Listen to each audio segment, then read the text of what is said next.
More than a dad. More than a dad.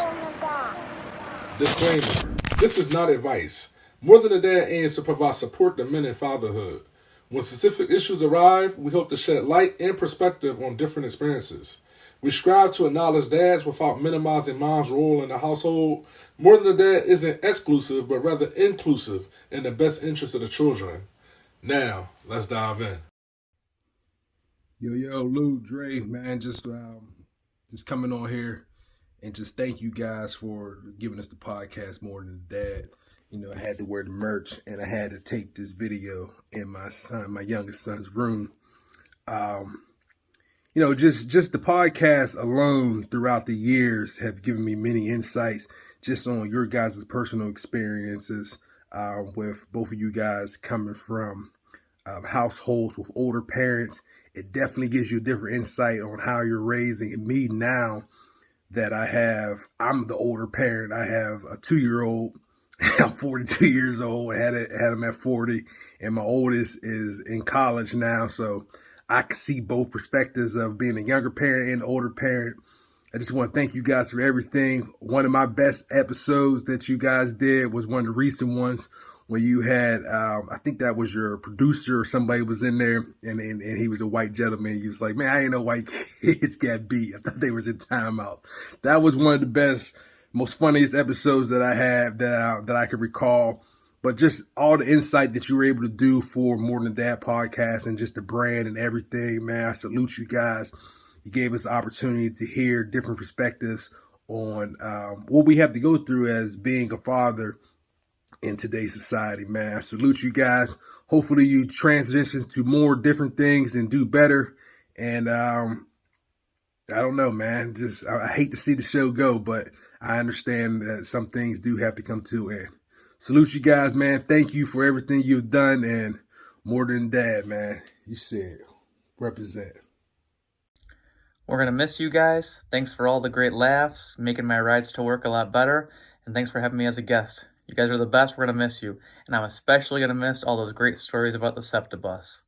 More Than a Dad, bro. It's crazy y'all coming to an end. Shout out to my bro, Lou and Dre. Bro, thank y'all for giving me the opportunity to, sharpen up my editing skills and whatnot.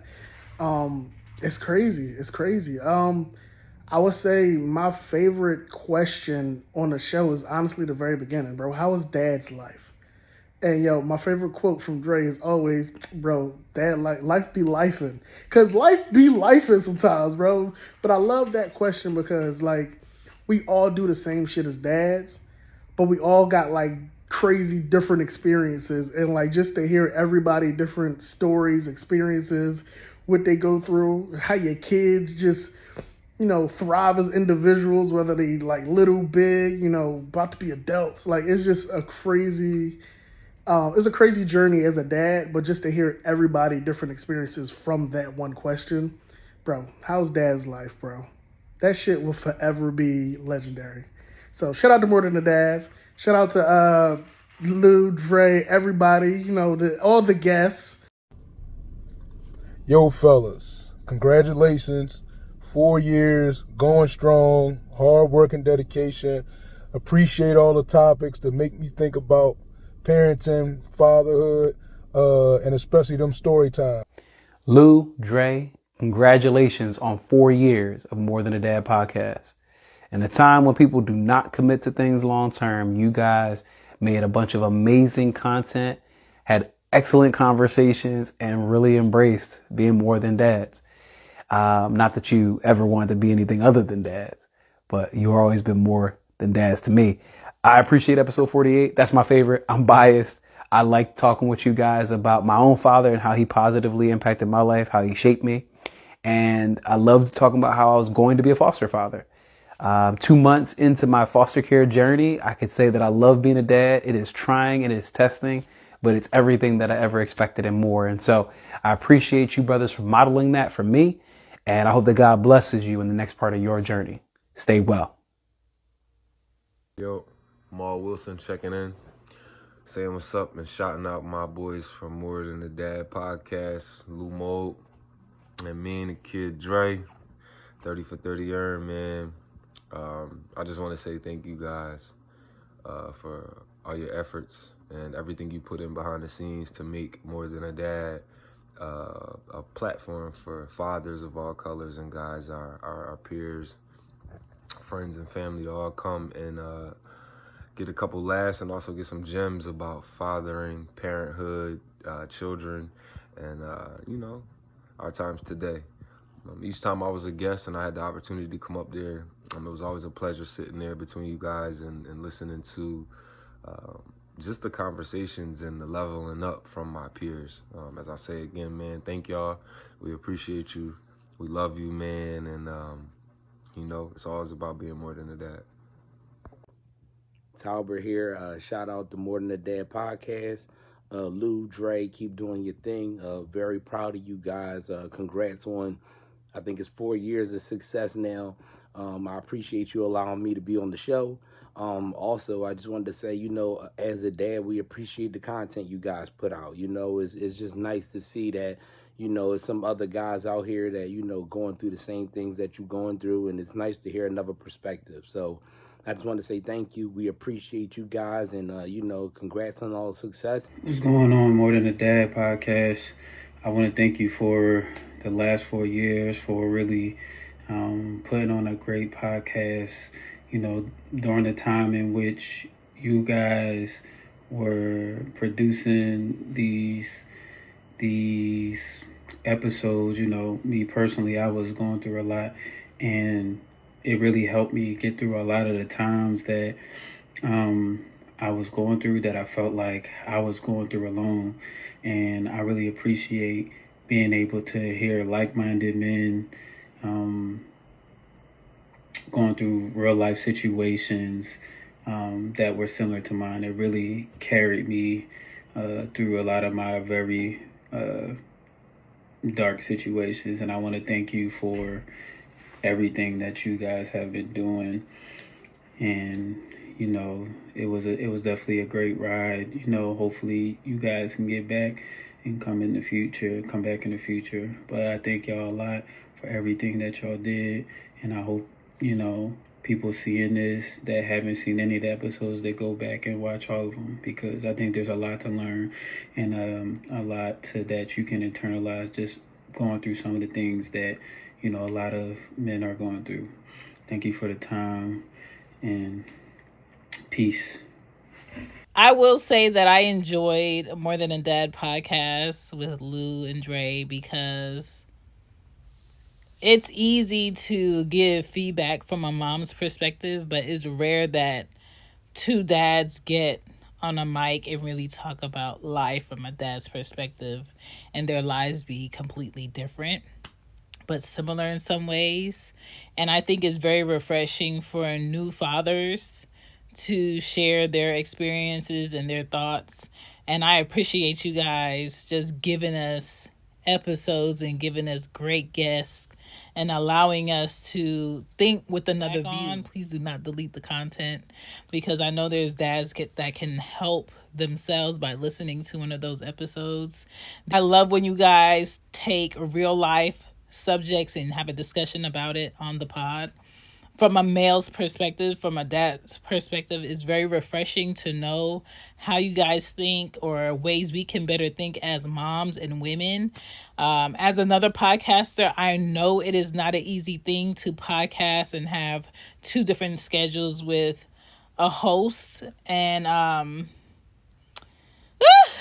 I am going to miss you guys. Thank you so much for the content. You can always find me on Cozy Womb. That'll always be there. If you guys ever wanted to hop on and do an episode just to get your feet wet again in the future, let me know. But you leaving podcasting is bittersweet, but at the same time, just don't delete the content. We appreciate you. I wish both of you the best. What's going on, everybody? This is Kadeem. Some of y'all might know me as Dean from More Than a Dad. I did a couple episodes. Sad to see that More Than a Dad is coming to an end. I wish I could have got a couple more episodes. However, I didn't get the opportunity. However, I know that Lou, Dre, and Ern going to do good work, has done good work, and is going to continue to do good work in whatever venture they set their eyes on. More Than a Dad was amazing because it gave men the opportunity to come as a collective and share their experiences and their journeys on fatherhood. Y'all guys did a great job. I encourage the fans, everybody who followed More Than a Dad, to continue and following Lou, Dre, and Ern in whatever route and they go, because they got the ability to cultivate a vibe like no other. That's all I got. Deem signing out. Dave, how come you represent dads and not moms? Because dads walk into my office and they're like, I want out, here's $5,000, call me when you need me. When mom walks in, it's, I want his heart, his soul, every bit of his skin. I want all the money, I want the kids, I want to get him fired from the job, I want him in jail, I want him turned into the IRS. He's an a-hole loser who's never loved me, and oh, I don't have any money, you got to go to him to get it anyways. Dave, how come you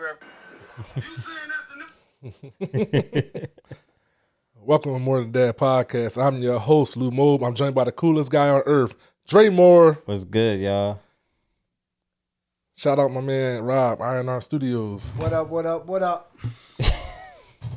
Rob just freestyled that. Yeah, what up? We missing our guy 30 for 30, Ern. He couldn't be here with us today. Shout out Ern. So yeah, shout out to Ern. What's good, bro? How's that life?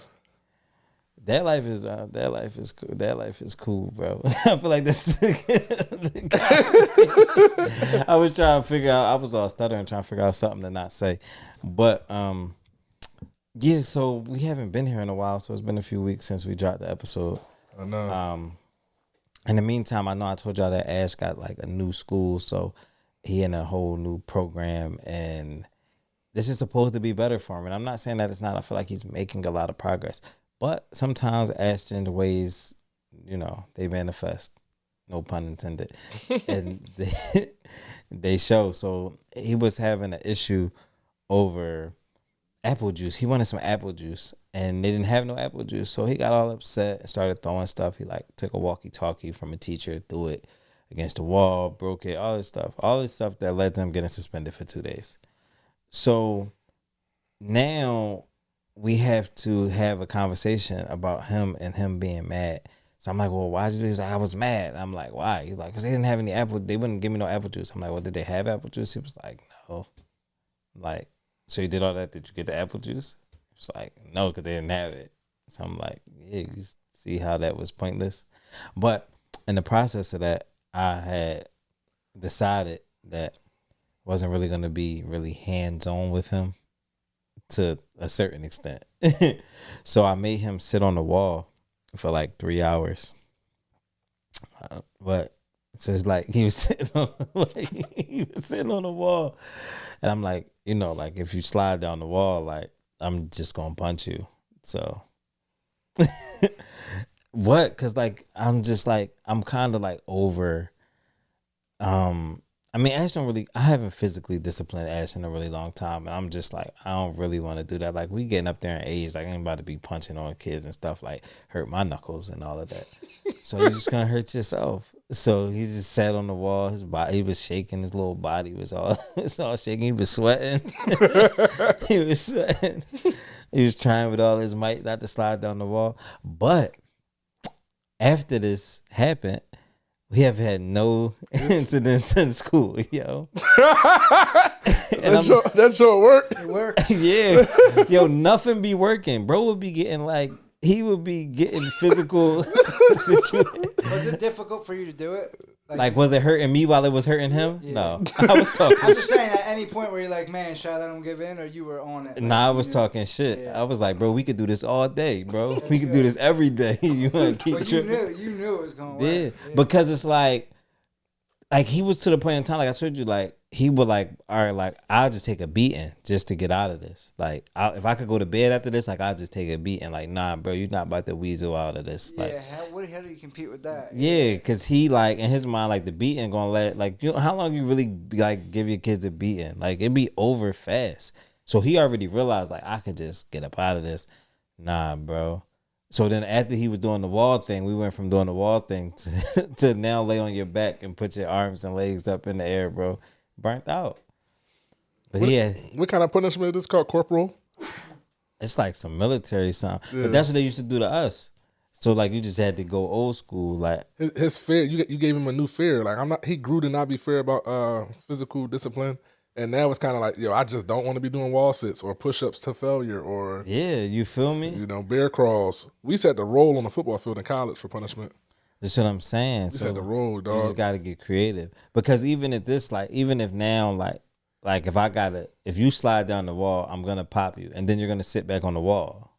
So now it's not like it's not a way out. You feel me? So like when he slid down the wall, like I got to touch you up a little bit and then get back on the wall. So you're going to slide down the wall, get touched up again, but at no point are you like leaving the wall. Yeah. At no point is like, all right, we just going to bed.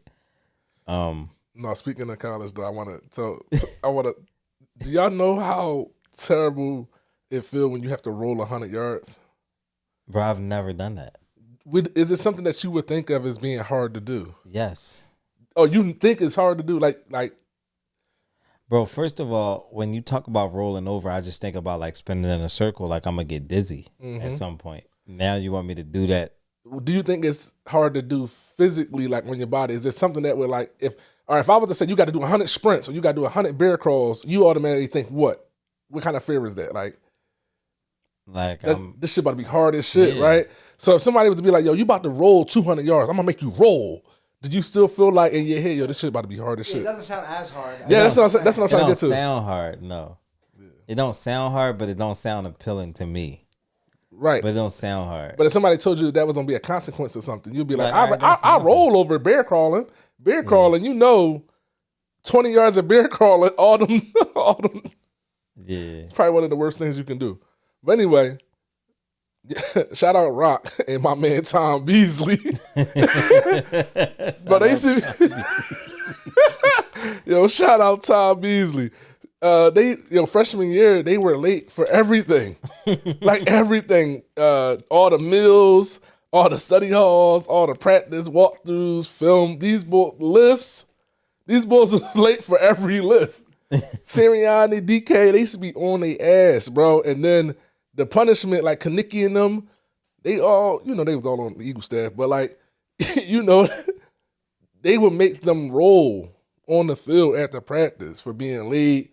You got in trouble with, say you got like a public drunkenness or, underage drinking. You out there rolling every day. Bro, I'm not doing that.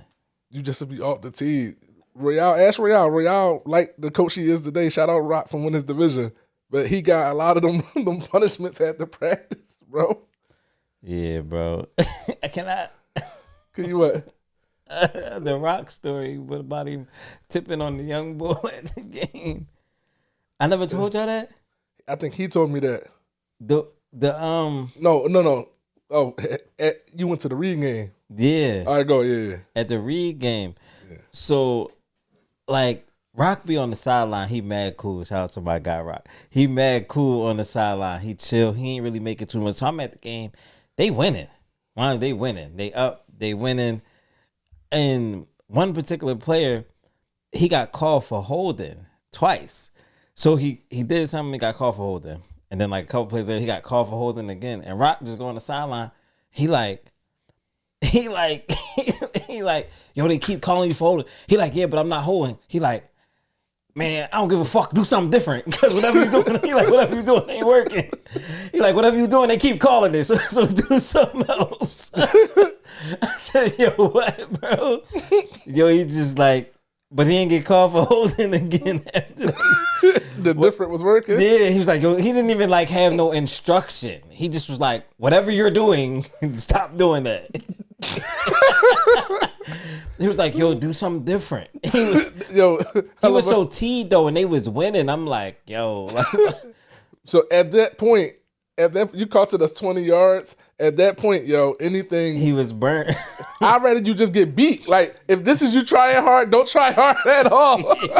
Let it go by. Because your failure, like, we might lose 1 yard versus going back 10 at this pace. So, like, if you miss your block, we can just lose. We might get zero gain. You feel me? Facts, yo.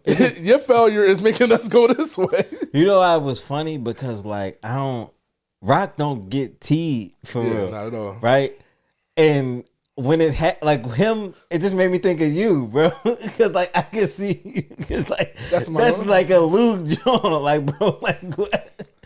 Yo, he was so teed about it. It was so like I didn't hear him nothing the whole game until that happened, and it really was like 2 or 3 plays apart. It wasn't back to back. It was close. Yeah, he just went right. He took him out the game.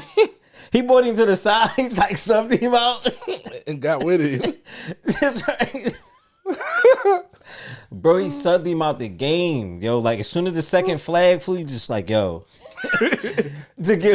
yo, Johnson, go get him, bro. They was still running a play while he was getting.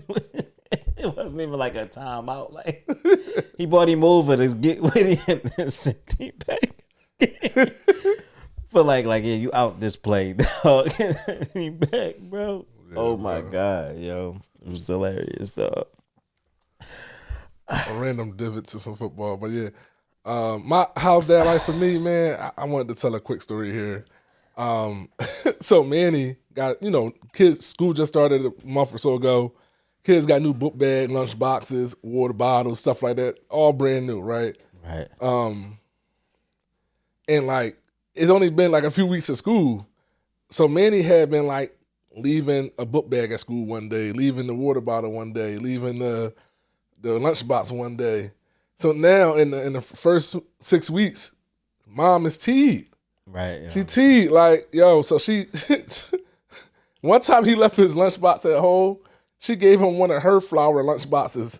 So my 7-year-old son, he had his original lunchbox. I know, but I thought that he leave her joint. So as a punishment, him being a boy, he's a boy, you know what I mean? She gave him her flower lunchbox. He was like, yo, mom, I don't want to carry this. He like immediately like hid it in his book bag. Yeah. Like any other time, he proud to have his lunchbox out. The flower joint, he was like, I'm tucking this. They're going to be calling me, flower box, you know what I mean?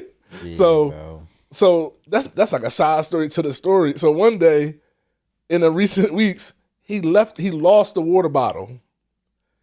So mom blackened, he been losing things, so she been pissed about is all things accountable daily. He finally leave the water bottle at school, can't find it. She calling up school, emailing at school. She snapping on it. At this point, he getting all types of discipline for this. Right. And now this is like a reoccurring thing.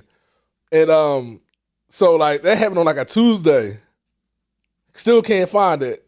Wednesday, we talking to the teacher, looking at the lost and found daily. Thursday. It's Friday, he come home from school. She opened his book bag. That shit was in there the whole time.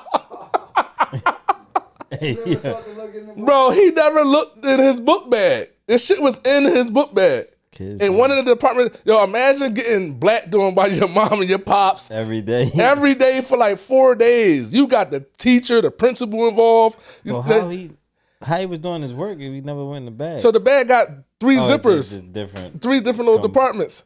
And he never looked in the back of the book bag. But imagine being like, I can't find it. Because kids don't look. Yeah, and you never look yourself. It's almost saying like, I need help before you try doing it. Yo, can you help me, Dad? Yo, try it first. What part you need help on? Oh, the whole thing, right? Like the same thing. Yo, I lost it. Can you help me find it? They need more corporal punishment. Mine's gonna be, I'm gonna duct tape a stick to his back and then hang it down from a string in front of his face. Yeah, what, yo? Nah, bro. Yeah, kids, they don't listen, man. They don't be caring, man. Ash left his jersey in school one day. That joint was missing for like 2 weeks. He was like, "Hey, you gonna buy me another one?" Like, no. He was like, it was not his. He had an AJ Brown jersey. He just left that. Cause Ash just stripped when he go to school. Like he'll come home and the wife beat her. And then like his mom be pissed about that. Cause she like, man, the school called me about everything, but y'all let him come home with no clothes on. They just happy he going home. They happy. Hey, Rob, they happy young boy out of He there. took that joint and left that joint in the playground, and then like it rained. It was probably out there for like a week and some change before they finally found it, and then like got that joint back. That joint was smelling crazy. Did it at least wash back to normal? Yeah. It washed back to normal, but it was drawing. He talking about, yeah, just give me another one. Like, nah, yeah, it should be drawing. He asked Brandon Graham where was Saquon Barkley. Yeah, y'all ran into No, BG was doing. They was doing a book sign. Like BG got like a kid's book. He has a kid's book. Yeah. So you seen it? Yeah. So Ash came from the book thing with 2 copies of the book. I don't know how he finessed him out of 2, but he had 2. But he asked Brandon Graham. It was like, where's Saquon Barkley? And what BG say? It's like, I don't know. Like he wasn't excited to see BG. He just did BG come out of retirement for real? Yeah, he back. Yeah, that's how trash our off season was. We can't turn this to the football pod. I got so much to say about that. He might even play the next game. Well, on the edge, we kind of asked. That's how trash our off season was. We signed edge rushers in the off season. Wow. Yeah, but we not about to football us out. Stephen A. Dre. Yeah, we signed a couple. Yeah, that was trash. You got to bring Bull off the couch at 37. We'll see. I think it's good for the camaraderie of the team as well. Yeah. That's more than anything. He might as well coach next year. Listen, you could be around the team and bring camaraderie. I need to see how effective you're going to be at 37. You can just go hang out. Yeah. You feel me? Yeah. We like 37, bro. Yeah, he's up there. I have a feeling that he's going to come. He's not going to be like stand out, but I think he's going to contribute. I mean, the no, the point I'm trying to make is he don't have to do much to stand out because these motherfuckers ain't done shit this whole time. Yeah. Fact, that too. You know what I mean? He go get one whole sack when everybody got half sacks. That's huge. That's a win. Yeah. We good. We made a great decision. We didn't triple our money. This is crazy. Wonder how much he's getting paid. This is vet minimum. Pocket watching. I mean, I wonder if because his deal was done last year before he walked away, right? Yeah. He went to vet minimum. Something like he might just do it for the free. I don't think it's about the money for him. No. Why you keep looking at me, gang? Come on, bro. You didn't finish your story about Ash, I don't think. I did, bro. I said he asked BG for Saquon Barkley, and he left his jersey in school. Right. That was the piggyback off your story. Yeah. Nervous. I know you are. Da-da-da-da. So where we been at? Where we been at? We in the midst of a couple drops. Dre, what's up? I mean, we gonna hit him with the life was lifing. Nah, man. Go ahead, bro. You better with words than me. Use better words. That's what you tell him. All right, guys. We here to talk business and let y'all know what's really going on.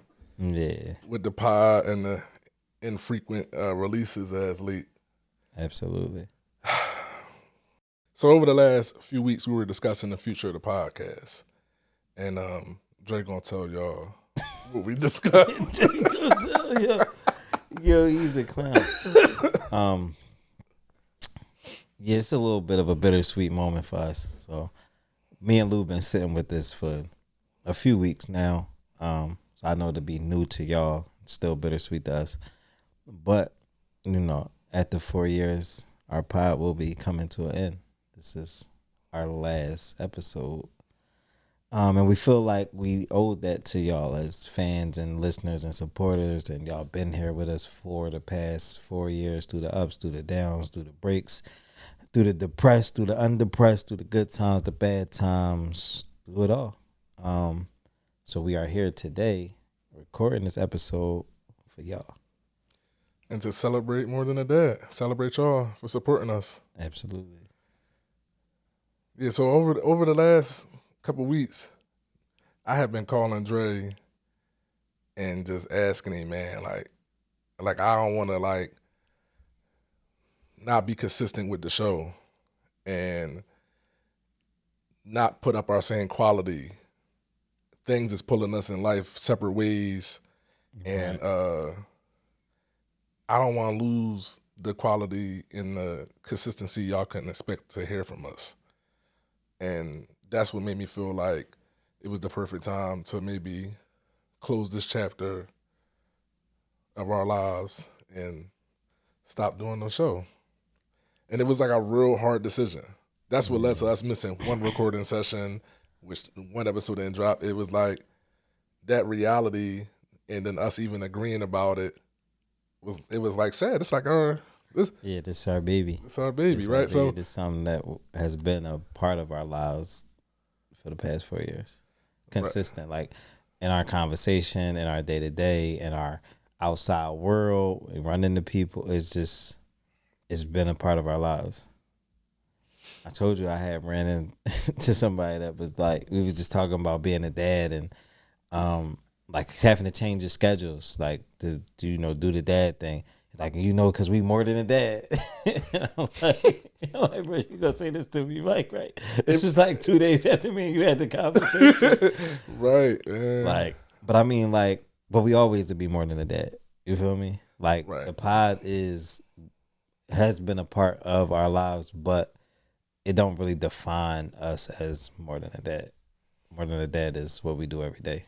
You feel me? So I think we still, living in our purpose is just, it's like Lou said, life pulling us in different directions and not being able to put the attention to detail on the podcast where it's going to suffer because we are focused on doing other things. No, that's an honest take. Yeah, so basically it's been a rough 2 weeks. I've been dreading coming to record this. I've put late today. Yeah, I was late.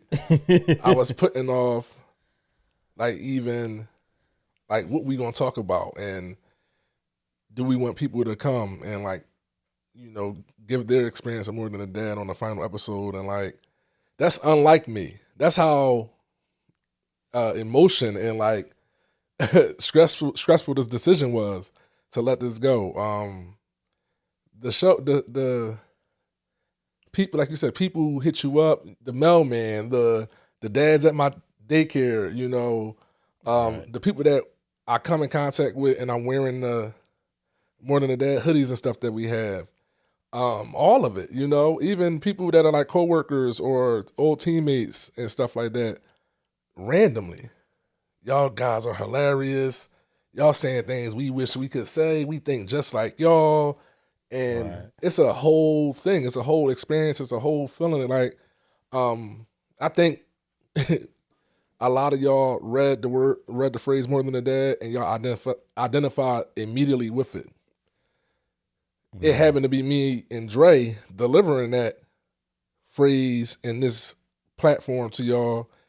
And because y'all fuck with the mission, right? Y'all bang with us, and I think we done gave a real life experience here.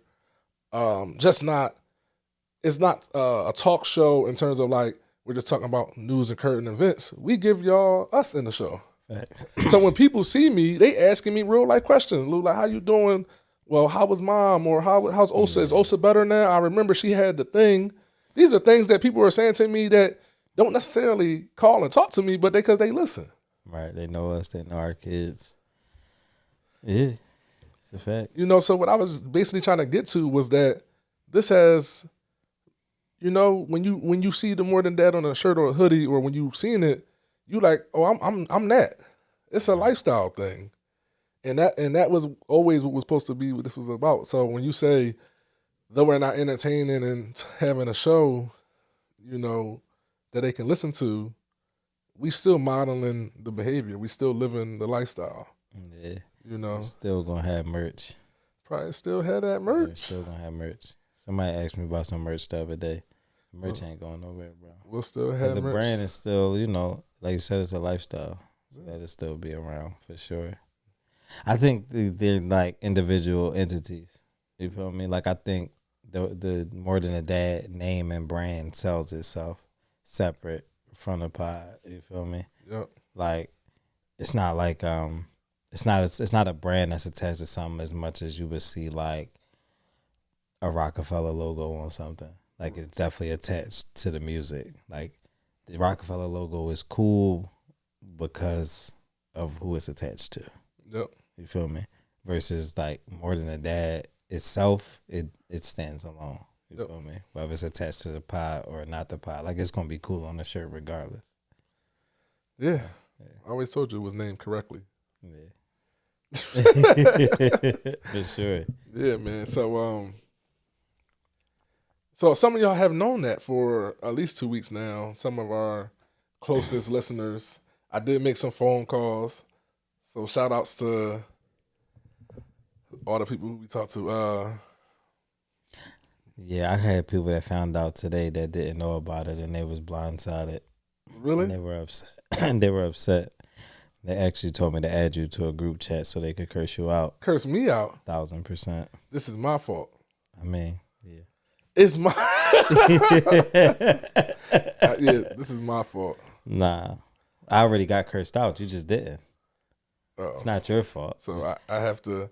What happened to all this? You already took the ass whooping for us. I ain't had to go get ass whooping too. You like teed me up. You like ratted on me. Damn. I was like, then they got us. Come out. Yes. You got us. Not Come even out. my stilo. But yeah, man. So we a tag team duo. So it's been a lot of anxiety about recording this episode, breaking the news. I've been trying to soften the blow. I'm calling Razor Ray. I'm calling Malik. I'm calling Tone. I'm talking to guys separate, you know. Yeah.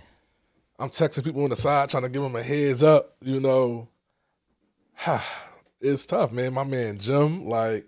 Dang, dog. Shout out to Jim, man. Shout out to Jim. Dean, Maul, Talbert, Tone. Like, I'm texting these guys. I'm trying to, like. Trying to soften the blow. Real They rap. just tune in and it just be like. Yeah. I mean, and shout out to Ernst. You know what Ernst said to me? He was like, you know, it's going to be abrupt no matter what. No matter what, you know, because you guys had no idea, you know, how, you know, if the pod's on the stop or go. Right. We've stopped before for different circumstances. So, like, right. I didn't want it to be that, right? That's what I was saying to you was that we've stopped before. And I've even gotten feedback from, like, Shambi Pie, you know, she was like, you stop. So everybody's going to still tune in if you ever start again to hear why you stop. It's still kind of like, yo, what was up with you? What happened then? Right. So she even gave me that feedback as a podcaster herself. She knew that, you know, if you stop, because, you know, we don't know why you stopped, but your mom was going through something, you stop, people are going to wait until whenever to hear. Right. If they invested, yeah. Yeah. So absolutely. I wanted this to be different. I wanted this to feel like the book in.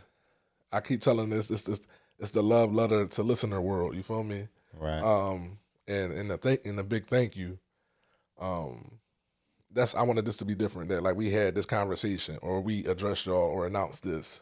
Yeah, and it's definitely a big thanks to y'all for sure. And we owed them that. Like when we say that, like we could have just put up an Instagram post and just been like, all right, it's done. What you text me yesterday? I said, man, because we was. Well, I forgot even how we got on it. I think it wasn't pulling teeth to get in here. It was just like we was about to have like scheduling conflict and all this. I'm like, man, bro, we could just send out a mass text. See, Dre almost broke team. You seen? But what I was trying to say is like we owe y'all that because y'all kept us going. You feel me? Like the pats on the back was big. You feel me? Like even in the dark times when we was like, man, I don't know, we might not do this no more. Like when we had them little breaks and it was tough, and you know, like, and this is a commitment. Like there was a point in time we was doing this weekly. You feel me? It costs money. We spending money. You feel me? Weekly, monthly, however we spending it. You feel me? We was doing that. But every time we seen y'all in the street, or we seen them Instagram comments or them YouTube comments or any of that, it was a battery. You feel? It was like recharging your battery. You feel me? It was y'all, you know, like y'all kept us going for real. Like, and I would say that to Lou, like even when we was having time, I'm like, man, we hot in the streets, bro. I'm running into them.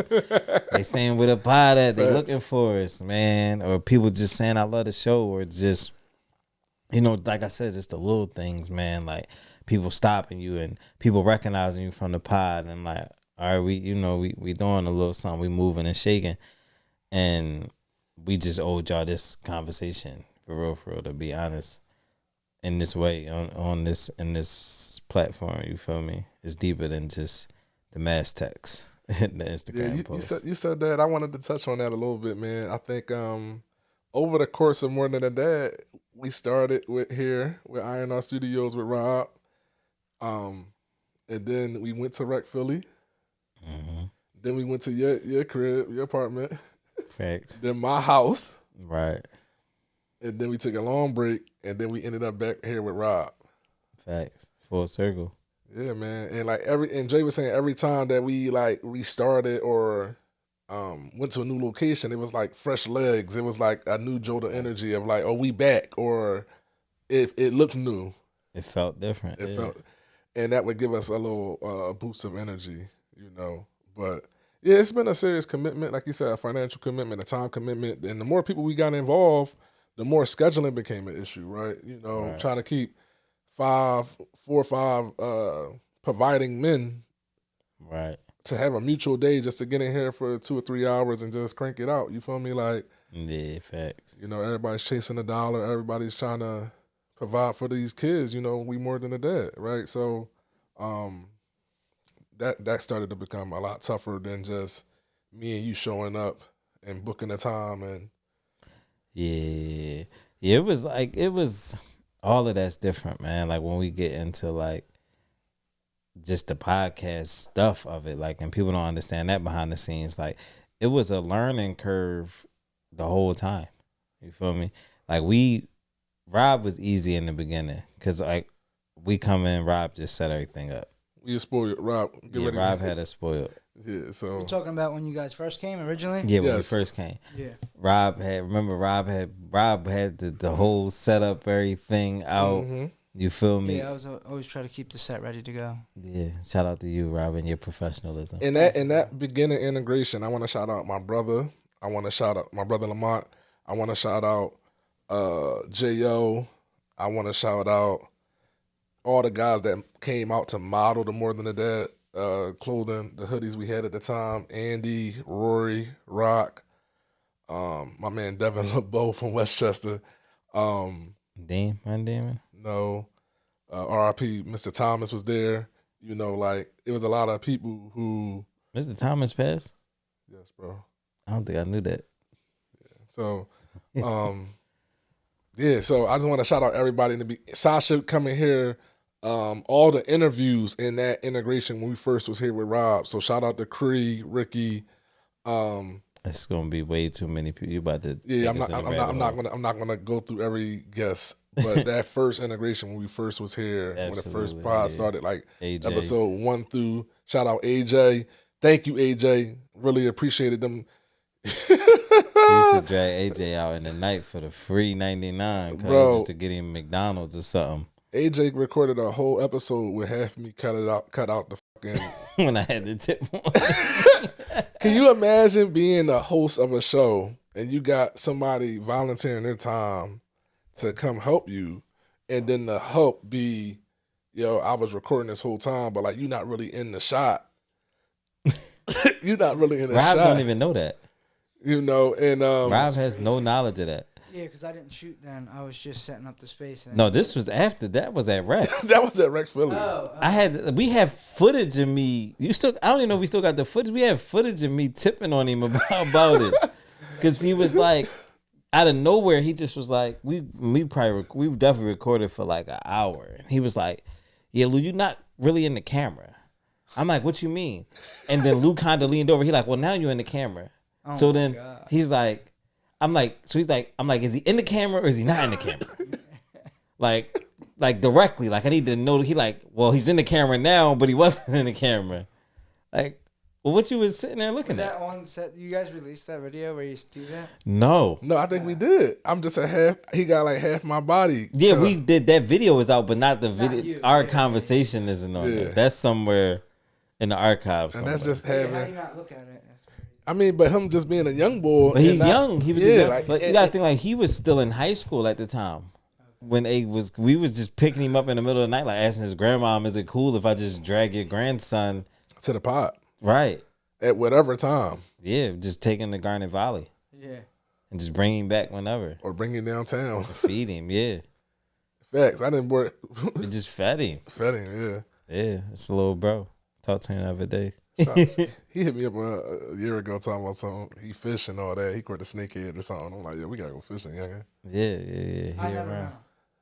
You met AJ. Yeah, okay, that's what I thought. I'm pretty sure I know who we're talking about. You know exactly who we're talking about. He just wasn't. You didn't say that, but yeah, I know who you're talking about. Yeah, you just wasn't there when they had the camera blunder, but you know what I'm talking about. Yeah, the young boy we used to bring through the pod. Yes. He rapped too. He rapped too. Yes, and he rapped. Yes. You know, So thank you, AJ, Yeah, and everybody from that integration. Sasha, Lamont, Jo, coming through doing both photo shoots. Shout out C's for the logo and Jo for the second logo and the art. Jo did this. Oh, Jo did that. And then that More Than a Dad. How that the traditional logo look. I know C West did that. C West did the original one, and Crystal did this. Yes. The third logo. Yeah. So shout out all of y'all for even getting it off the ground. Shout out my man Clint, our lawyer in Texas. Yo, yeah. The man Clint Adcox. Yeah, my shout out Clint for Damn, I forgot we had a lawyer. Yo, we used to have to be paying gang. Had any more retainer? Yo, I forgot about that. Yeah. How you forget, bro? I don't even know. Dang. Yo, shout out to Clint, yo. Yo, shout out to That's when I knew we was big time, yo. When he came with like the trademark papers and then we had to pay all that cheese I'm like, yeah, we in this. Yeah. How about I was thinking about the other day. So I don't know, a lot of y'all know.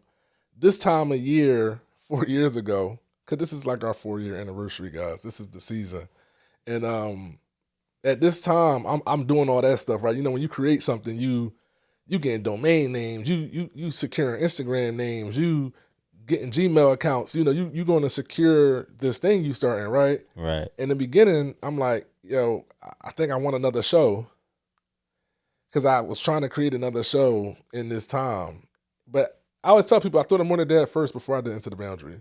Right. I just wasn't a biological dad, and I didn't feel comfortable hanging it on my merit as a step parent. Right. Right. So, which if I knew now, that could have just been my niche. Right. Before I could have just did it. I could have just that experience speaks volumes by itself. We'd have been never mind. If I had started More Than a Dad in 2017, we'd have been lit. Yeah. We'd have been lit. So hindsight 2020. No, it's not. Yeah, hindsight is 2020, but it's the confidence that had did it, right? It's the, how. Yeah, true. Like I didn't have the. But soon as Osa was born, she was born in June. I made More Than a Dad in October. Right. Right. So I was trying to get to some shout outs, but like shout outs like Blackie Chad connecting me with who was printing up our hoodies. Busy Stage.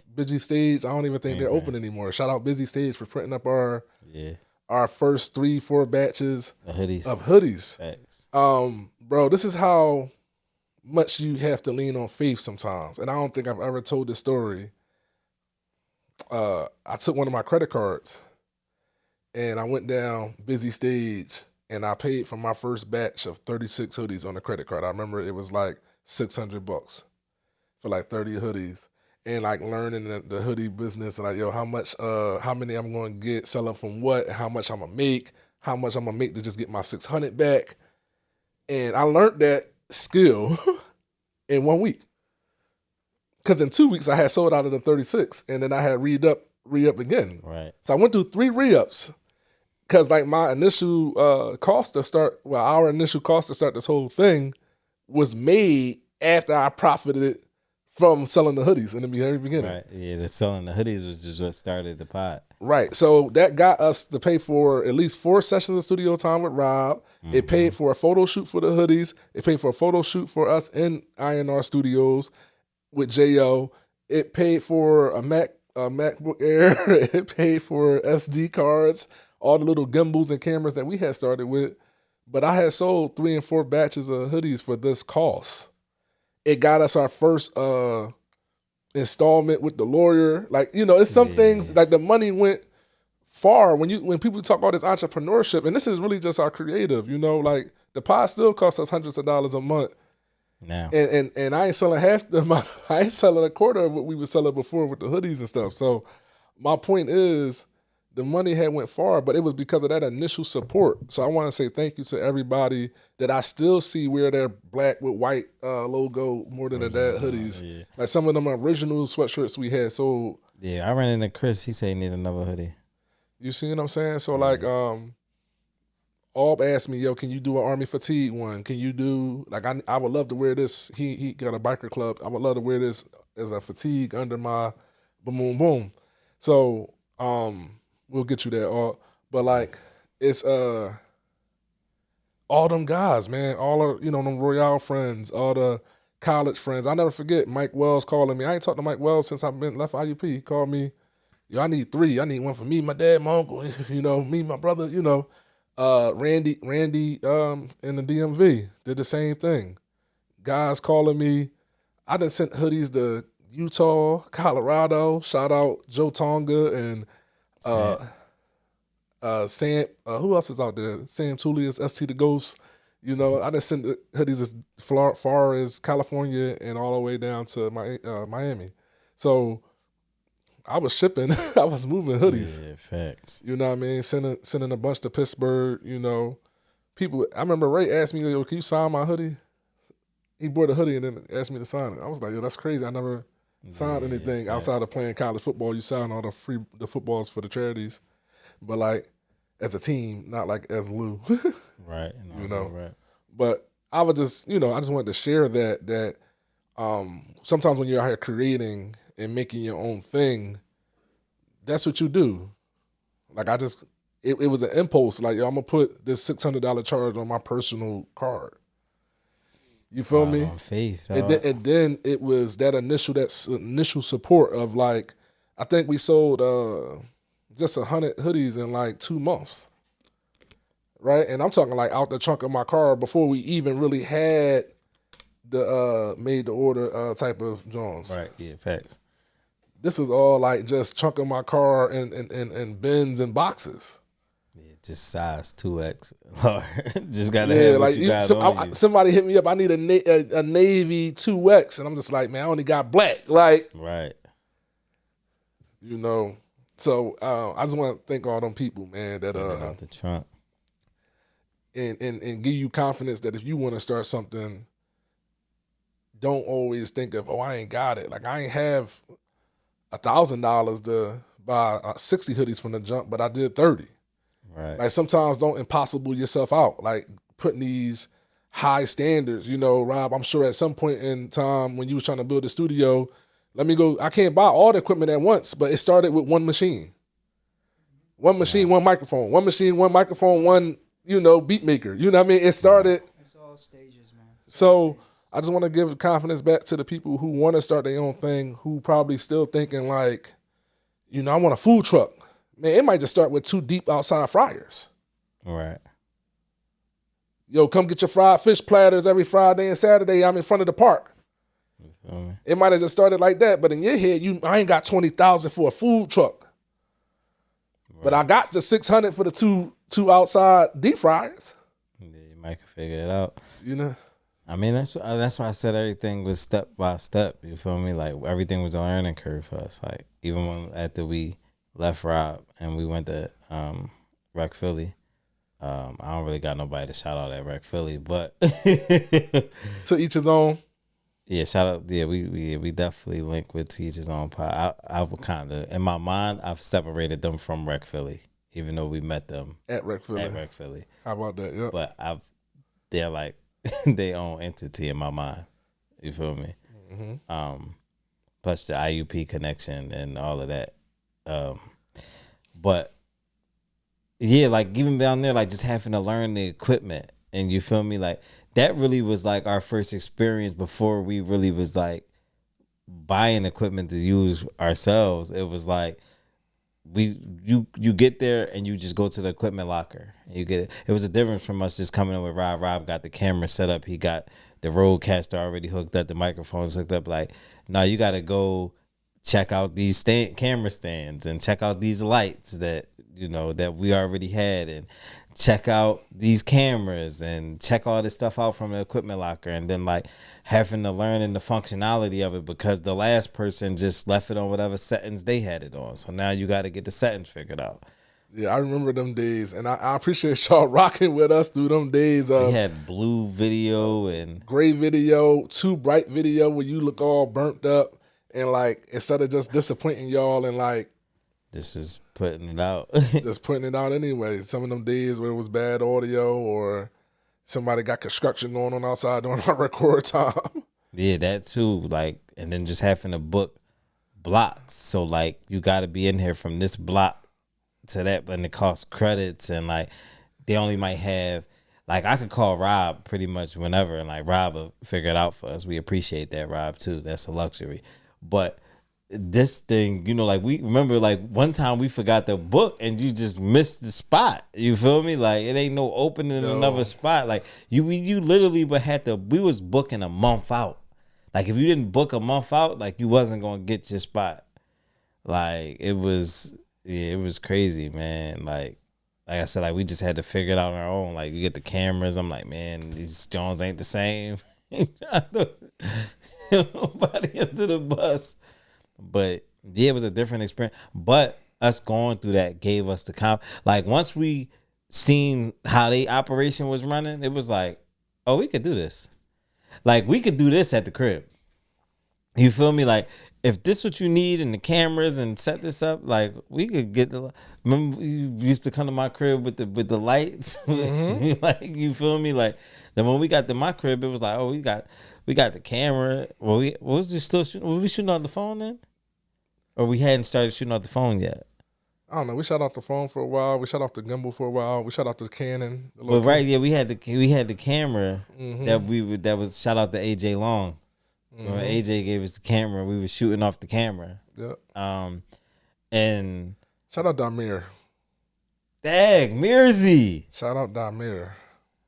Mirzi. Shout out my cousin Damir, man. Held us down from Into the Boundary and most of up until basically now with Rob, but held us down with the editing and you know, the times he couldn't make it there to do camera work. And Mir probably used to be T with us.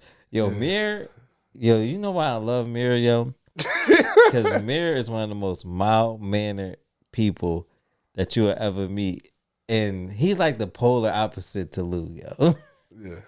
Like the polar opposite. And I know like as like because if I was Mir or like if Lou was Mir, like some of them requests and times where like you gotta like tip on Mir, like if it was us, it'd have been like, bro, y'all just don't pay me enough to do this shit. Like that's what it would be, yo. Yeah. Like you feel me? So we never talk about that. How about this is a good story. You talk about me co-horsing you. Like I keep telling everybody, I was going to create another podcast after Into the Boundary regardless. And then one day I was like, man, I need Dre on the show with me.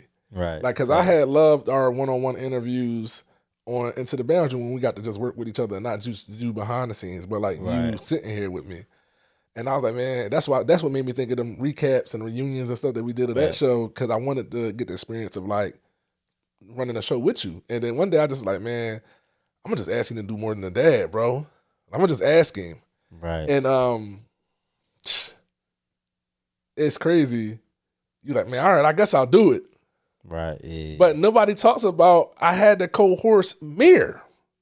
The confidence to even be shooting podcasts came from the fact that Mir has a YouTube channel, Die Mirrors with a Z. Go subscribe to it for cousin Mir. Right. He does gameplay and reaction to funny, goofy rap lyrics and music and stuff, you know. He does unboxings. He does a lot of little things, you know. So his channel is very unique. And what gave me confidence on, I know somebody that can edit this, because this was the only person I knew editing anything, mind you, completely different content, was Damir. Facts.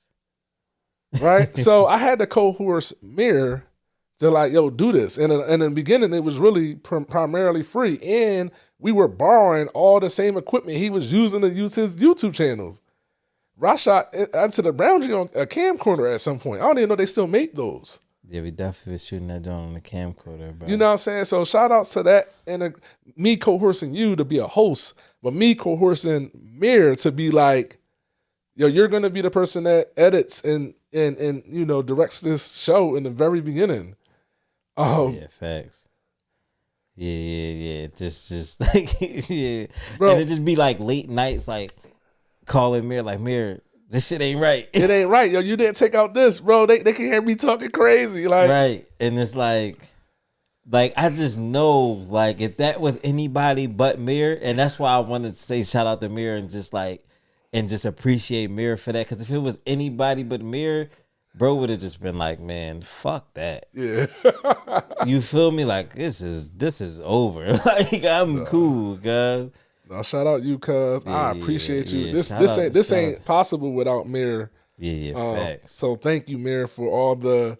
Even when I know I ain't always the friendliest to deliver messages, and you know, I get a little frustrated when you ask for things to be taken out consecutive weeks and it don't happen, and the 100th time won't get tea, and I'm a little not as friendly and nice about it.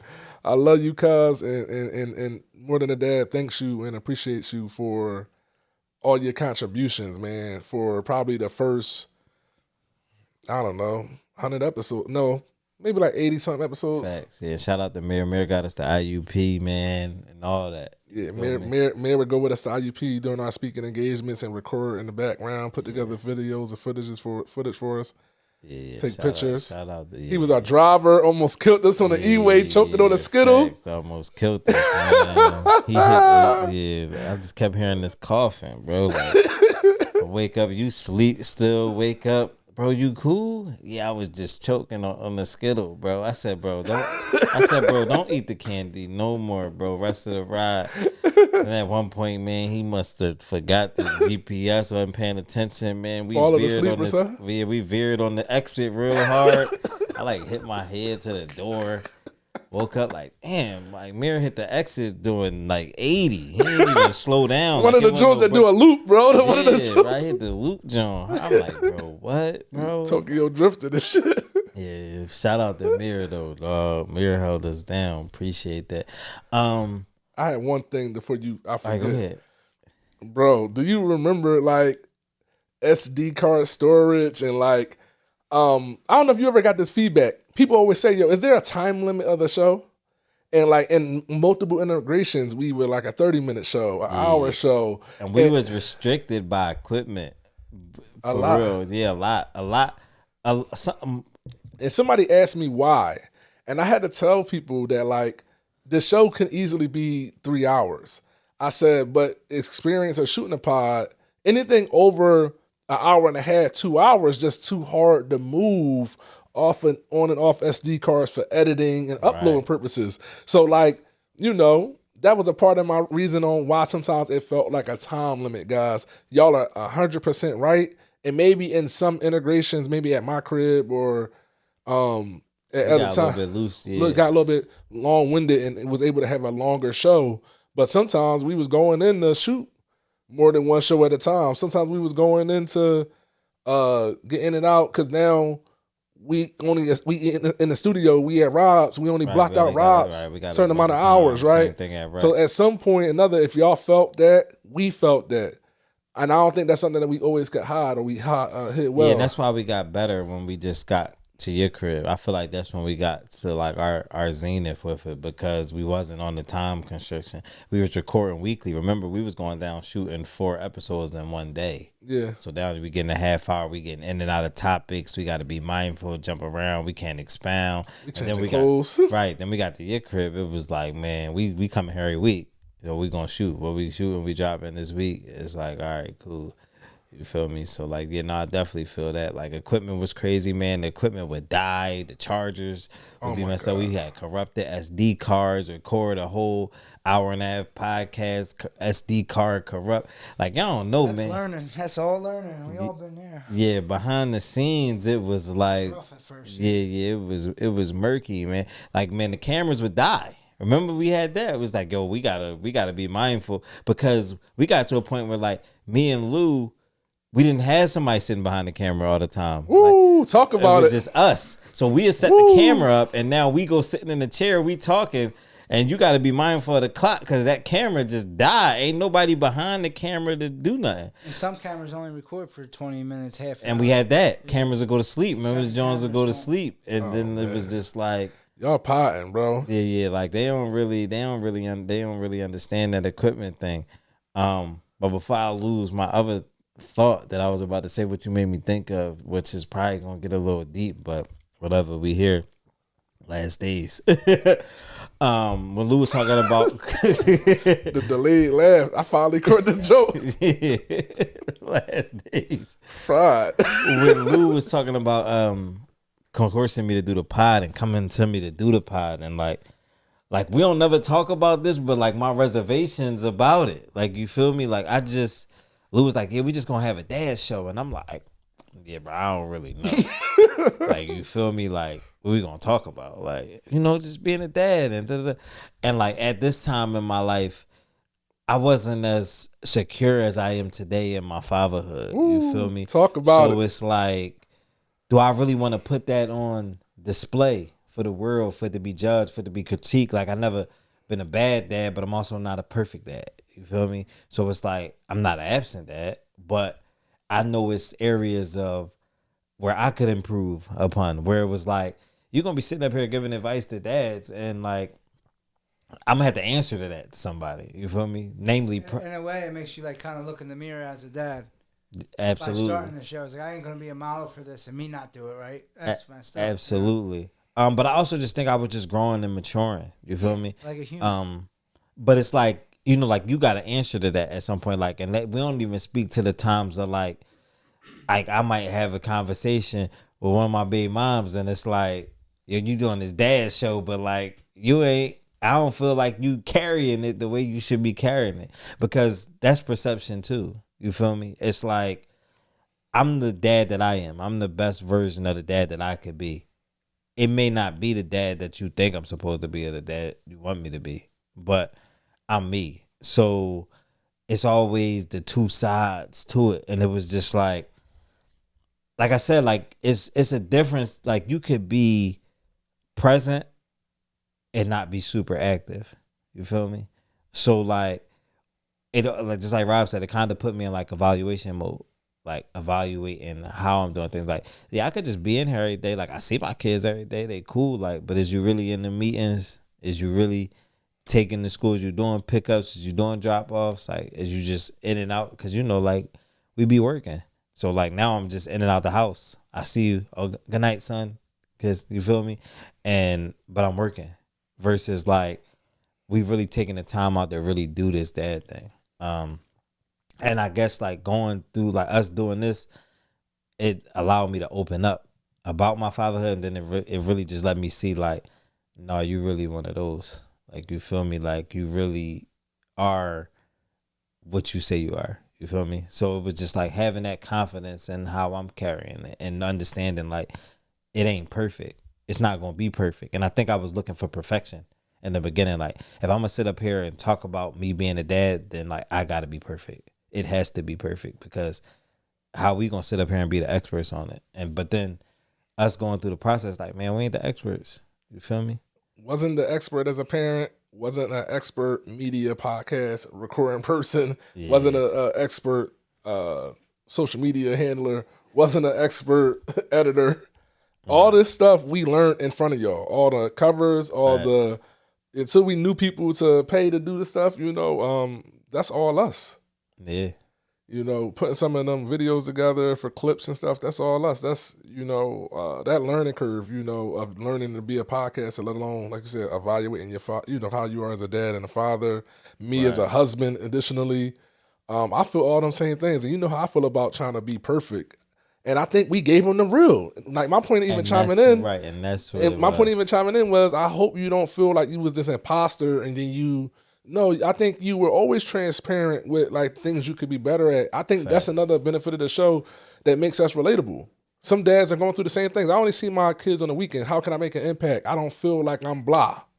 Right. But it takes somebody who got shared custody or something like that, right, in a more of a partial capacity, or had that experience doing it that way, to be like, in my time and not my time, I'm this. Facts. Yeah, and that's what I'm saying. Like, it brought comfort in it, because it was like, it was never no lies told. Like, I never got up here, sat up here, told no lies about what I do as a parent. But telling my truth and telling my story about how I am as a parent, and then seeing the feedback on it was like, oh, all right. That's why I said it's like, oh, all right, you that. You feel me? Like, you good, because it's like I said, to me, like, I had a different idea of it. Like, I just feel like, oh, you don't really want to put everything out to the world because it's critique. You feel me? Like, it could be like dudes on like, yo, you beat your kids, or yo, you let your kids listen to rap, or yo, your kids curse. You feel me? Like, but that's me. You feel me? That's me as a parent. So it's like I had to be comfortable with putting that out to the world on display, or just, just saying like what I didn't know, what I was learning. But I was learning and figuring it out. You feel me? I want to do a special thanks right here. Special thanks to my wife for letting you do the pod. Special thanks to my wife for not hanging you, letting me do the show, like creatively, allowing me, the time away to do the pod, but also supporting the pod, telling everybody about the pod. Her family bought a lot of the merch and stuff, early on with the clothing. And her allowing me to talk about our family in front of this camera. Because if you know my wife, she's like the most private person on earth. But somehow she married to me, and I come up here and talk about family, marriage, situations by name. You know what I mean? I'm telling stories by name. So she was on the pod. And then she also came and did the pod and she always talks to me. She always say this, when we get into disagreement, she'd be like, I did the damn podcast. Like, I'll never do anything like that ever again. Yeah. You know what I mean? It was always like, don't say I ain't support you, because I went and like, I would never do this. I'm so private. Like, I hate talking about myself, let alone telling them the truth about my situation and our situation. So she always be like, and her measuring stick, there is no more support I can give. Yeah, that is crazy though. So like, I had to learn to take that. You know what I mean? I'm like, babe, did you listen to this one? She like, I'll get to it. You know what I mean? But she's like, don't say I ain't support you. I did the damn show. And I was like, all right, that's real. That is real though. You know what I mean? Wild. Here I'm going. I want a listener. She like, you lose shit. Yeah. So shout out you, babe. I've been thinking about that too, is like how many people like have them special nuanced moments. Like, there was a point in time where Lamont was coming here. Right. There was a point in time where Sasha was coming here. There was these things happen. You feel me? AJ, Damir. Right. Facts. Anybody that we recorded with more than one time. Yeah. Paul Wilson, Deem. You know what I'm saying? So, I don't know. What else? You got anything else about that? I don't know, bro. Drawing a blank. No, it's all good. Rob, I wanted to ask you some questions. To get your take as somebody that now has seen us from first pod to last pod, man. What do you remember me and my brother coming to tour your first? See, this is the second location of INR. You feel me? Yeah, like, do you remember? I do. Yeah. When me and my brother and I called you like, yo, this is what it looked like. I think Jay was on the bus. I was FaceTiming with you. On the FaceTime, yeah. Yes, I do remember that. That was a while back. It seems like so long ago. Thinking about that. 4 years, right? But yeah, I'm just happy to be a part of this too, man. I thank you guys for letting me be a part of it, because it's been a cool experience just to be a part of it in the background and say I produced the show. Like, I'm part of the production of the show. Like, that's cool. Yeah, we adopted Rob, like how we adopted Aaron. And Maul. And I take pride in it. You know what I mean? I try to make things be on point for y'all. I take pride in the show. It's sad to see it go. Come on, Rob, don't make it sad. I know, he just definitely said it out. We this whole time when you say the sad word. Yeah, I feel you. But go ahead, Rob. Go ahead. But go ahead. You said you have other questions? No, I wanted to ask you, did you see anything about the show change from beginning to end, or even us as podcasters, or do you see like people, you maybe notice somebody in the community with some More Than a Dad, or how people reacting to it online? Or I definitely see growth, but I do think you guys kind of came in pretty professional. Like, you guys carried yourself well on the show from the gate. You didn't come off as amateurs at all from the start. We some hollers, bro. It's just the truth. It's just polished, man. We had like 3 seasons of 4 seasons of Into the Boundary. Yeah, on the camcorder. Yeah. And in the beginning, I wasn't even recording it, but I still watched the episodes after Right, they he just dropped. used to just set us up. I would check them out. Yeah, Rob wasn't even shooting video then. Yeah. He would just set up our audio. I would just get the set ready and set you up, and then give us the audio on the SD card. Yeah, we was trading SD cards. Yeah. Dang. That was cool. I enjoy this more though, recording it and doing the whole. Yeah, because you're a part of the package. team now. Yeah. Jumped you in, initiated. Yeah, man. I just wanted to get your take on it, man. And what would you say the experience is now compared to when we first met you to like now? Like even you being a part of the show, like you on air with us. Like, you know what I mean? How was that different than just, hey, I set them up and went in the other room until their hours were done, and now, like, hey, I'm engineering, recording, editing. I feel like I'm a part of the club. You know what I mean? I feel like I'm a part of the show. Yeah. And that's awesome. Yeah. We got Robin here telling stories about how his son run the house. Yeah, right. He still does. I don't know what I'm gonna do about this kid. I think somebody said when they sent their video that their favorite part of the show was Rob admitting that white kids get beat. Yeah. That's just true. Yeah, Rob. So you want to say anything to your hive? Because you got a hive among the listeners. You know, people fuck with the boy Rob. Man, I'm sad to go, man. I'm still out here. If you any musically things you want to do, hit me up. Rob just plugged himself. You know what I mean? I'm still out here if we trying to do something. Nah, but it's been fun. I'm glad I got a hive. Rob said, I'm going to just plug my shit up here. Yeah, INR Studios. Yeah, shout out to Rob. Rob record all my music, which is what I'm going to be doing with my spare time now since I'm not shooting the podcast. That's all? Oh, yeah, it worked. And being a dad, like regular. Ain't gonna stop that, yeah. Yeah, never gonna stop that. Yeah, but did we give him a clear why or why we stopped? It's clear enough. Yeah, because it's not high enough on the priority list of things. We pulled in other directions. I hope they can't hear that. They can hear that. I'm very sad about this. Crazy. So yeah, you can look out for Dre's music. Yeah, Dre gonna drop some music very soon. Some more music. This probably won't be out before I drop, but this will be out. The music will be out before this drops, for sure. Okay. So shout out to y'all. And Lou's gonna write us a book, so I'm gonna put the pressure on him because now he'll have free time. He'll need something to pour his creative juices into. Pause. Damn, Dre. Next episode, we got you with a pause. Oh, that's crazy. I mean, it wasn't really a pause for me, though. This is an audio adventure. He said he's pouring his creative juices into. It's a terrible sentence phrasing. Restructure. This has nothing to do with me. You restructured it was worse. Yeah. Nothing. The restructure was worse. It was worse on the second go round. I felt like it was. This all sounds heinous. He will have something else to pour his creativity into. I guess you want to put your the pressure on me the way I put the pressure on you to make music. Yeah, you feel me? I'll put it out there in the atmosphere. That's a good move. He put me on the spot when Malcolm was here and got you some music out though. 2 years later, it happened. 700 days around the sun. The clock's ticking.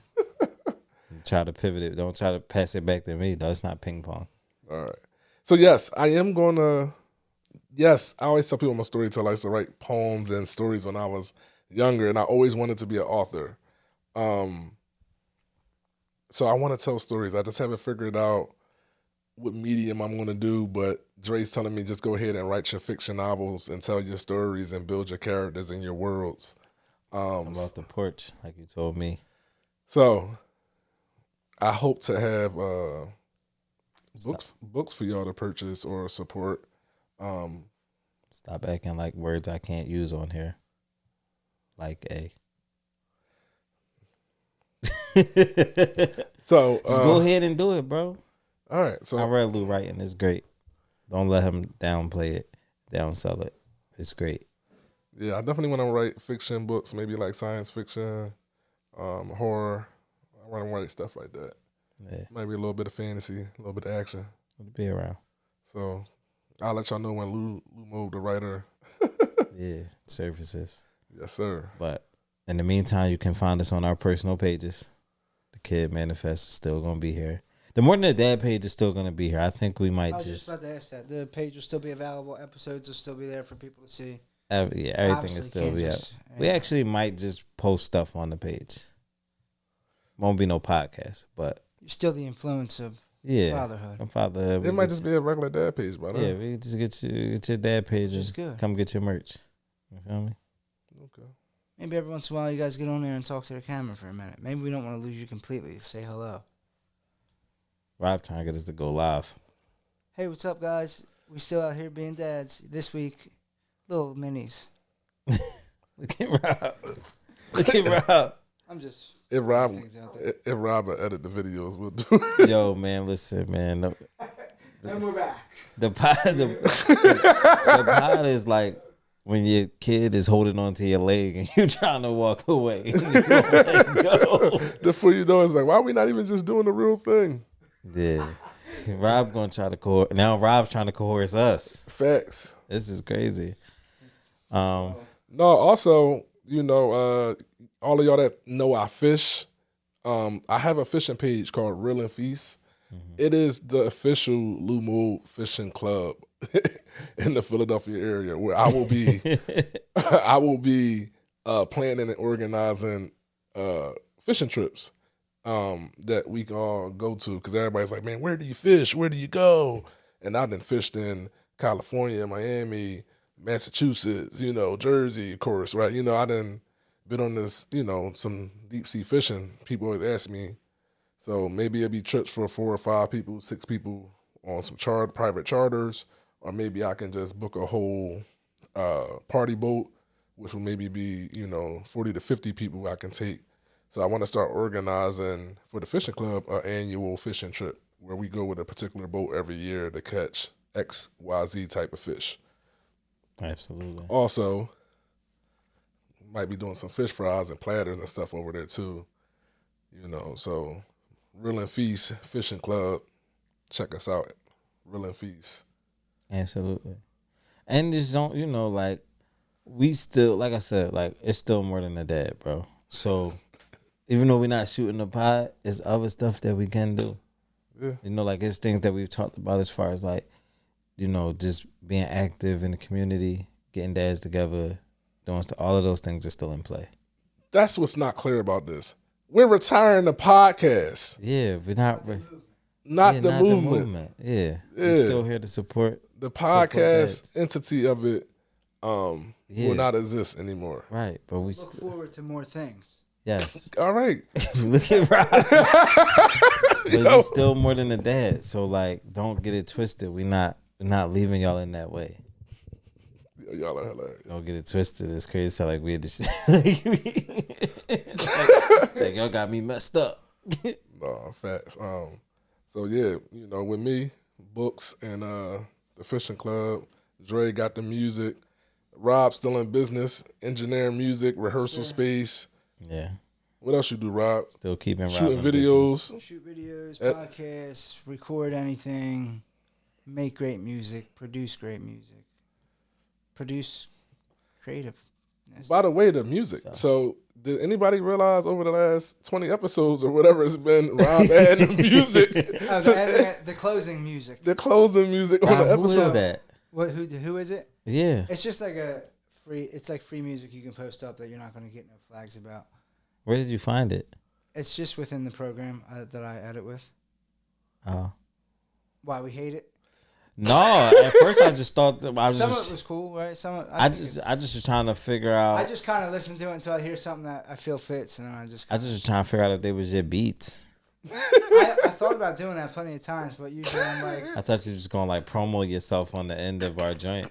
Yo, you know what's crazy? He called me. So listen, this is the crazy part. I call Lou, but I should do that. That's what I should be doing. You probably should have. But listen, Rob. So this is the crazy part, right? And listen, audience. But this is my first time saying this to Rob. So I can't even remember who. It was so long ago now. I can't even remember who called me. somebody called me and was like, yeah, that's a nice touch. Y'all got music at the end of the podcast? I'm like, no. Like, we played music? It was like, yeah, after the More Than a Dad goes off, music comes on. I'm like, nah, yo. Closing music. So I'm like, you know, like, did your That's good. That means they're watching it to the end. Did your podcast change to something else? Like, cause you know, sometimes your phone will just auto play some next thing. Like, so I go to the episode, play. Sure enough, it's music on the end of the jump. So Every episode is a different right. beat, So I call Lou. I'm like, I never use the same one twice. Right. I'm like, Lou. I'm like, yo, your man put music on the end. Like, y'all had this conversation. Lou is oblivious as me. Oh, you didn't know either? No. Nobody listens to the end of the pod. I was like, you must always like the music. That's why we never. I always think I'm like, Dre might like this beat, and I put it on there. Like, I don't know. But you don't even listen to the beats. Rob, nobody listened that far to the end of the episode. So that's why I ain't putting my beats on there, because I ain't going to take the time. People ain't even listening besides one dude. Shout out to you. Thanks for liking the beats. I think it was a girl. Thank you, ma'am, for liking the beats. Ma'am. But yeah, I'm like, bro. So Lou's like, I don't know nothing about it. I'm like, all right. So Lou's like, should we tell him to take it off? I said, nah, listen, it don't matter to me. Yeah, I'm like, he like, what, you want to get rid of it? I'm like, no, I'm just making you aware that this exists. You just found out. Yeah. Hey, bro. This made me think of something. I don't even know we should share, but Rob, you in the inner circle now, so I just feel like I need to be transparent with you. As y'all know, I'm the one that get teed with the pod. So if the pod ever stops, it's because I'm teed. Just moment of transparency. It's always too much for me. It's never too much for Trey. It's always. So anyway, and one of the breaks, and we coming back with Rob and all this stuff, and I'm teed and I'm short with everybody. I'm like, man, hey, Jay, you doing music with bro. You handle, bro.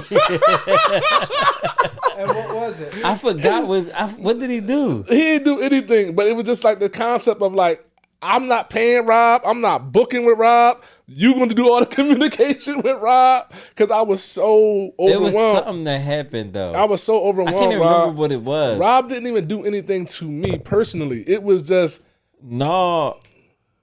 Nah, something happened, bro. Rob messed something up.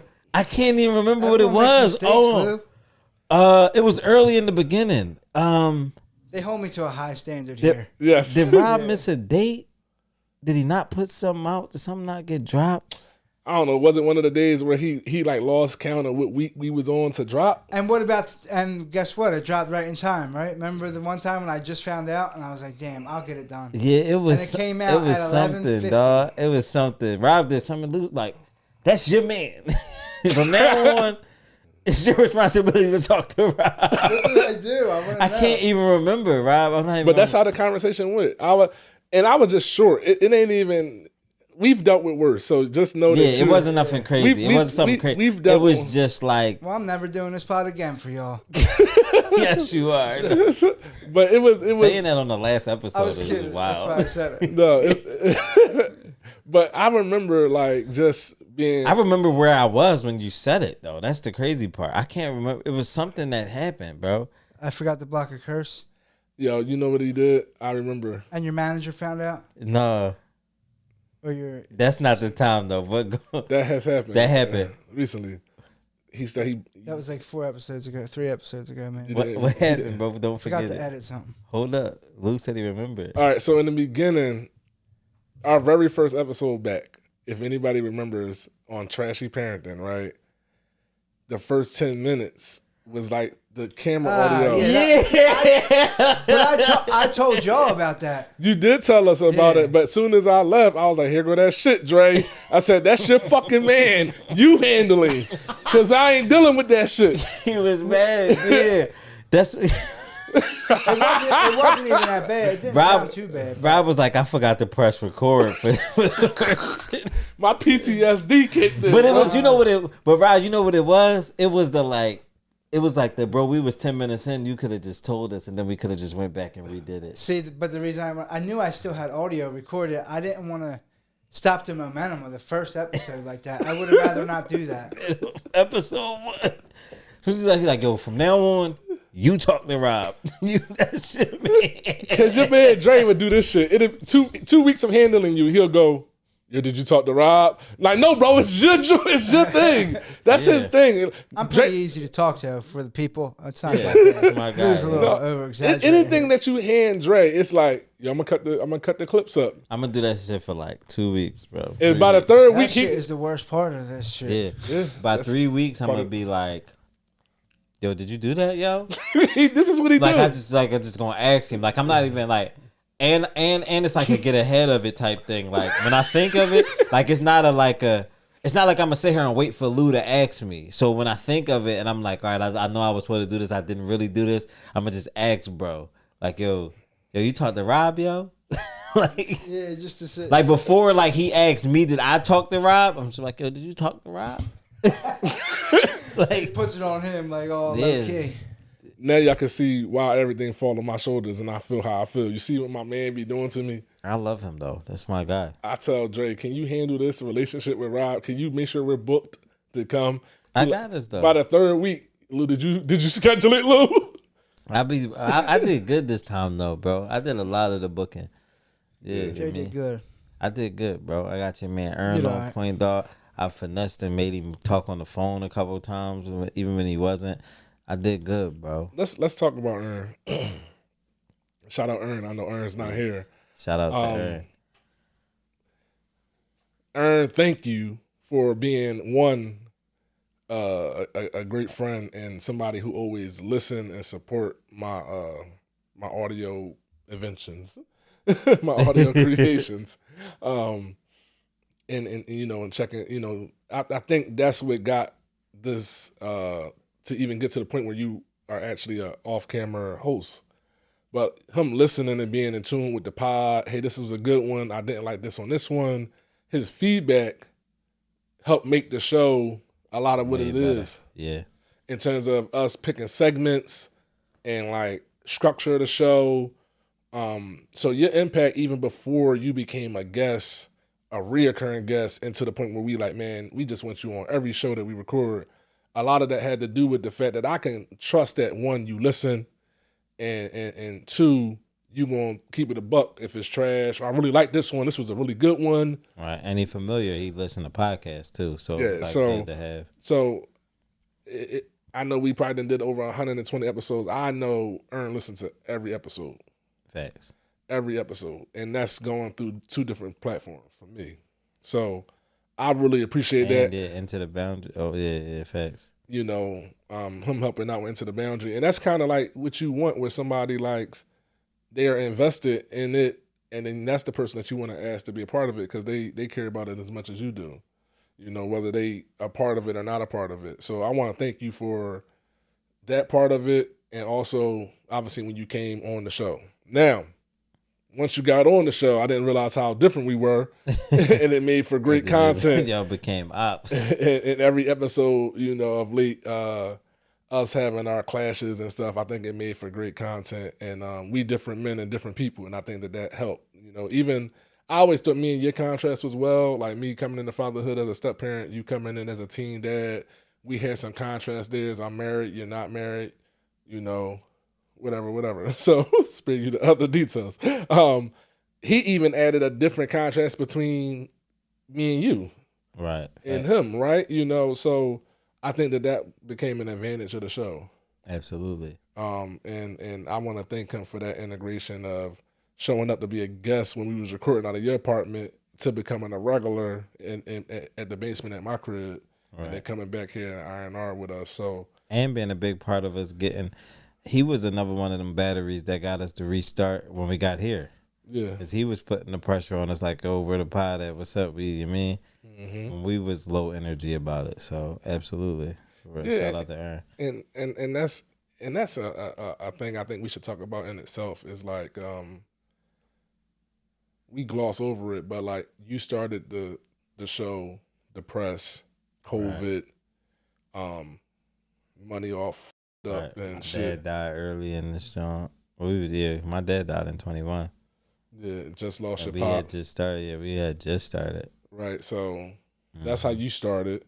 Somewhere in between that, my daughter had a terrible autoimmune sickness suddenly, not like at age 1, healthy baby born, just come out of clear blue air, you know what I mean? Right. That was like tough trying to pod through. And then the last blow for me was my mom passing away from a heart attack the following year. So I like had my sick daughter who eventually got better. And then the following year I had lost my mom, which is also another big listener of the pod, that's a whole nother dog. 2024,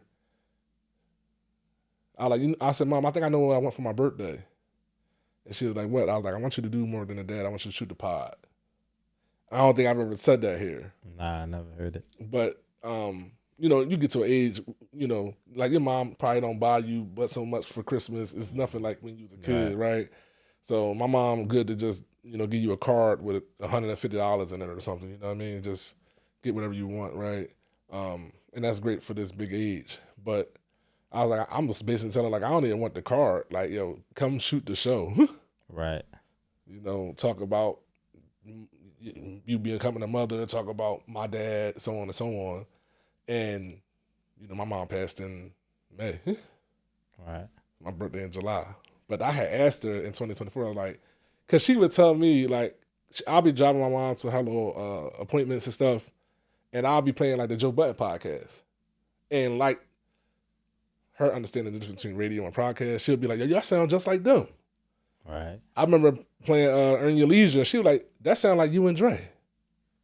That's thorough. But I think she just equating just people talking is the same thing. I mean, we was carrying it good though, bro. Yeah, so it's been times where I'm texting my mom the links to shows. She was like, I want to watch it. I don't want to just listen. I want to watch it. I'm texting the YouTube links. And she's like, I watched the show this week. It was good. You know what I mean? Right. I like the part when you, and that always, that's like crazy. You know what I mean? I don't even know why I got there, but shout out my mom. Shout out Ern. Perfect. Yeah.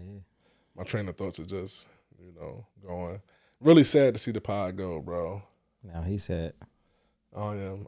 I think I keep telling you, I was dreading coming here. You said absolutely. You hit me up like, you got anything for the agenda? Like, there is no agenda. Yeah, we just gonna talk. I'm gonna just talk to y'all. I think I ain't saying in these words yet, but like 4 years is a long time. You go to high school for 4 years. You graduate college in 4 years. Like 4 years ago, I was a different dad. 4 years ago, I wasn't even married.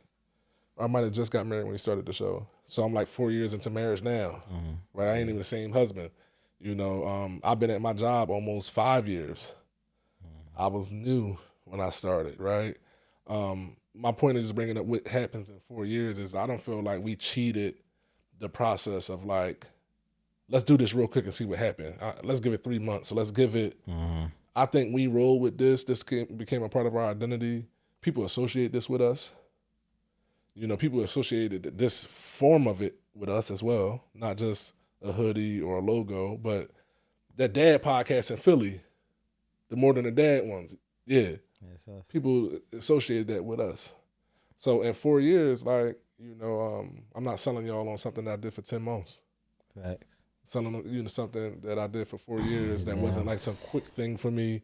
And quite frankly, we never really, like, we was paying out of pocket to keep it going. Yeah. Like I said, hundreds of dollars a month, just out of our pocket just to keep our baby going. You feel me? Absolutely, bro.